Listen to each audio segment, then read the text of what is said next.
Hi, I'm Beverly Banor Brown. I want to welcome you because today we've got, on Authentic Dating, a topic that is absolutely foundational and pivotal in the success of any relationship. First, it starts with the relationship we have to ourselves, and then it goes to how we decide to treat others with healthy boundaries. And then, of course, it reverts to how we expect to be treated, the level, the respect, the honoring that we wish to receive from others. Because we're the star in our own movies, we've got to remember, I believe, that whatever else happens, we've got to be able to look ourselves in the eye. We've got to be able to live with ourselves and have self-regard, self-respect, self-acceptance. How easy, however, is it to do that if we've allowed ourselves to violate some of the really non-negotiable items on our list of healthy boundaries, because we were wearing the proverbial rose-colored glasses and tried to twist ourselves into that old-fashioned pretzel, salty though it was, because we wanted to please somebody, because we were seduced, and maybe we feel that we were duped. I don't want that to happen to you. So today on Authentic Dating, let's get right to it. What are healthy boundaries, and how can you get the clarity in your own life to set them for yourself first, deciding how you want to treat other people out of that awareness, and then, and only then, will you be ready to know what does and does not constitute acceptable behavior on the part of other people. In my years as a love mentor and as a relationship coach, it's become very clear to me that no matter what background people come from, no matter what their sexual preferences are, religious background, it cuts across every imaginable denomination. Everybody who has great relationships has healthy boundaries in common because they've taken the time to get specific, very particular clarity about what their standards are. When Robert Frost wrote about, in his poem, "Good fences make good neighbors," that was the analogy. We have to know what our conduct is going to be before we do things. Otherwise, we are just impulsively moving along through life at the constant effect of other people's desires and their demands. In any successful relationship, when you first meet somebody and you think, oh my God, they're so adorable, they're so sexy, they're so bright and witty and fun and beguiling, when you have that first blush of love, you've also got your brain, the greatest pharmacy on earth, producing all sorts of wonderful and exhilarating natural opiates like OxyContin, norepinephrine, and a whole host of others. And that's what's coursing through your vein, and your hormones get going, and you can make an impulsive choice which you will live to regret because you didn't know that person, really, because you were strictly operating then at the level of the physical. The emotional, the mental, and the spiritual were basically put on hold, or worse, out to lunch. And as we know, there really is no free lunch. So healthy boundaries are all about making a conscious decision, setting a code of ethics that work for you, and sticking with them. Deciding which ones you can be flexible about and which ones you are considering to be non-negotiable. It's drawing a line in the proverbial sand in relationship and knowing that somebody who's really right for you will respect you enough to work with you, negotiate with you, cooperate with you. And that anything less than that is a sign that it probably isn't really a very good match to begin with. And then you need to let them go, wish them well, and move on. Because remember, every time a relationship ends, what happens? It creates a space for someone better suited to come to you. So let me give you some examples from people I've worked with in the past that illustrate the idea of setting a healthy boundary and sticking with it, and what can happen if you falter from your standards. Many years ago, I worked with a wonderful young woman who had, when she first came to me, a pattern of jumping into bed on the first date if she was attracted to the man, and living to regret it almost inevitably, finding the relationships not developing the way she'd wanted to have them. And even though she often felt a real connection to the guy, a real deep sense that something wonderful was possible, something possibly even lasting between them, the men, that was a noise I wasn't expecting, the men were not really interested in pursuing her in any serious way. They regarded her very often as somebody you call at the last minute, saying, hey, you want to get a drink, let's hook up. And that was not what she wanted, but it was what she was getting as a result of impulsively going along with what they wanted on the first date and basically giving them the message that she didn't have healthy boundaries, that she didn't have enough self-regard to take the time and really have quality dates with them and get to know them. And because she wasn't treating herself with very much respect, they didn't give her very much regard either. How unfortunate, because she was a wonderful woman with so much to offer.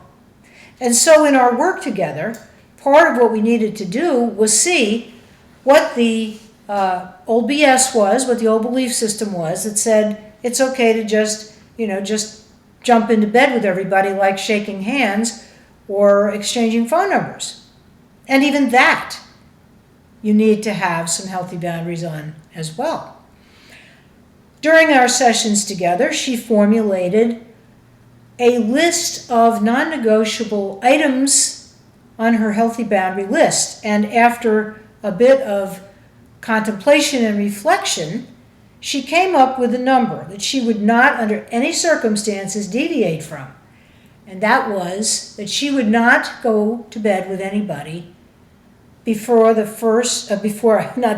seventh or even the eighth date, and in some cases, unless she really felt in her heart, not just with her body, but also in her hormones, but also in her heart, her mind, her whole spirit, that this was really someone who was worthy of sharing her bed, her body, her trust with at such a deep level. Because lovemaking, when it is done in the context of two people who genuinely care and have some level of commitment to a relationship, is a sacred and beautiful thing. Why would anybody want to settle for less than that? She went out with a number of new men who she met, some of them online, some of them at parties, dances, one that she met, I believe, at work, if I remember correctly.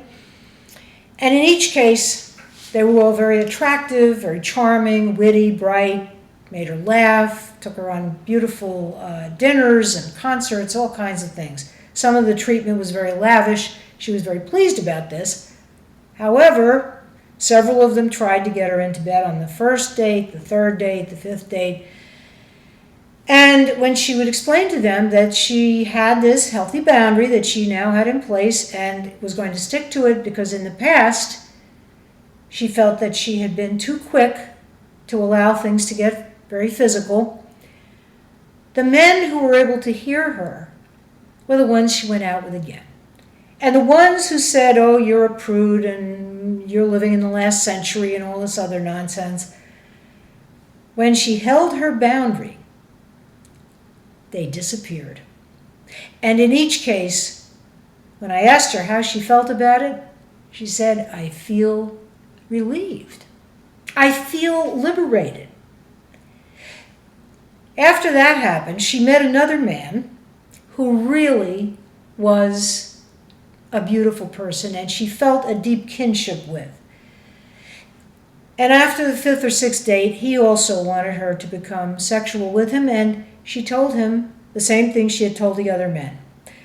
This time, the man took a deep breath, went within, meditated for a moment on what she was implying and saying, and he said back to her, "So what I'm hearing you say is that you've been hurt in the past, you've been disappointed, and you feel that part of the issue was that you let yourself get sexual too quickly with people.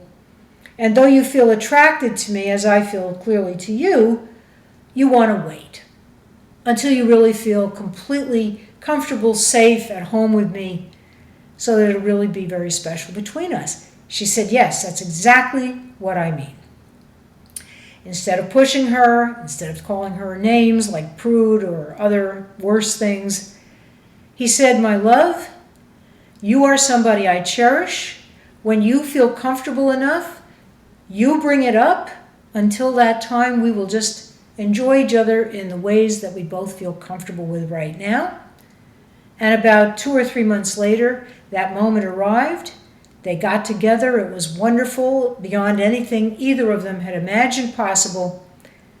They soon got engaged, and they were married. To the best of my knowledge, they lived, as we say, happily ever after. I could tell you story after story like this. I can also tell you a story, a true story, about a woman who was going out with a man who she was extremely impressed with.